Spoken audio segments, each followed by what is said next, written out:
I'm going to run through a little bit about this horse and run through some movements that are expected at a more advanced level. And then I'm going to do a short little display, and then all of myself and the staff are going to do display together to finish the evening off. This is Monty, or Rheidol Montgomery. He's a local bred horse. He's thoroughbred Arab cob.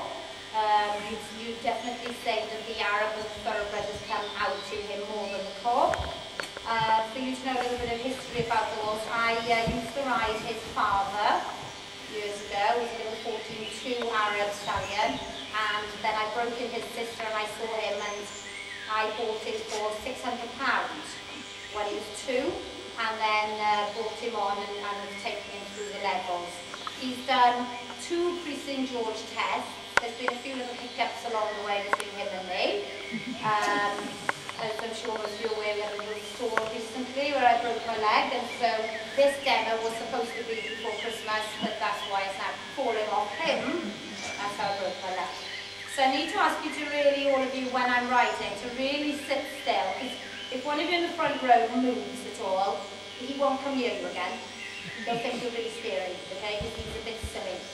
Although, it seems to be a little bit better after breaking my leg, I think he feels guilty. So we started locally at prelim level and have gone right through the levels up to advanced level, and pre-St George will say a couple of them. And he's just now come back into work. We've done 2 competitions over the last month. In the first outing, we didn't come anywhere, and in the second outing last week, we had 2 seconds at advanced medium level. So I would expect him to take another month or 2 to really get back into the work. That's how long it takes to, if you like, to retune the horse. So even though he's educated and it's all there, for the first 6 weeks, it's all I did was get him fit and try and get him happy in his way of going. And he's a bit of a grub sometimes, so that took quite a bit of time. And now he's really starting to click into action. I actually don't ride him every day. I find that once he's going at a level, 3 or 4 times a week is ample for him. The more I do with him when he's working at a good level, the more he seems to get a little bit fed up with it sometimes. So I try and, he goes out and field every day, and there's a bit of variety over the years. I've done riding club cross country on him, riding club show jumping teams, although he's not jumping at the moment because he's 16 this year, and I'm trying to really look after him. I'm not sure if you're aware, but dressage horses come into their peak at around 14, 15, 16, 17-ish, somewhere around there. So this horse has got a few years left in him up until probably 20. But I have felt him being a bit stiff recently, so I'm looking after him a bit more and not jumping him. So I'm going to go on just to show you his basic paces, and then show you some of the more advanced movements. So we've seen some shallow loops, we've seen some leg yield, and we've seen a small amount of canter. So I'm going to show you those very briefly, and then we're going to go on to see some other movements like some half pass in trot and canter, which again is a lateral movement. The difference between half pass and leg yielding is that in leg yielding, they look away from the direction that they're going in, and in half pass, they look into the direction. So if I was doing leg yielding, my horse would look left and move right. If I was doing half pass, my horse would look left and move left. The half pass is much harder for the horse to understand than the leg yielding, so it's a much more advanced movement.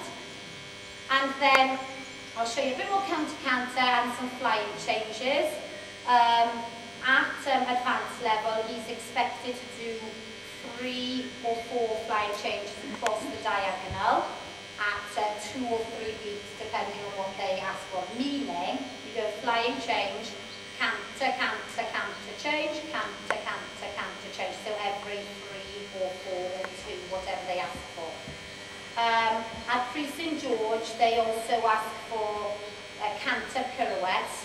I don't think I mentioned that you do pirouettes from elementary onwards at walk, and then go on to show them at pre-St George and some of the advanced tests in canter. His canter pirouettes are not developed, but it's ongoing.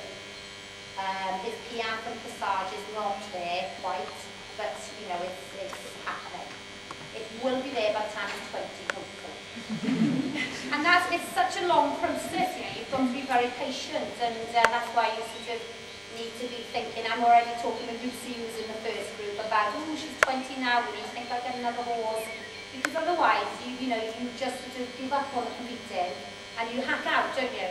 You've got to think of going onwards all the time. Well, I think so anyway.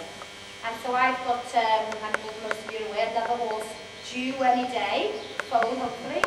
So that would be my next horse, hopefully, to come on to do. So the timing should be just right, hopefully, before when he's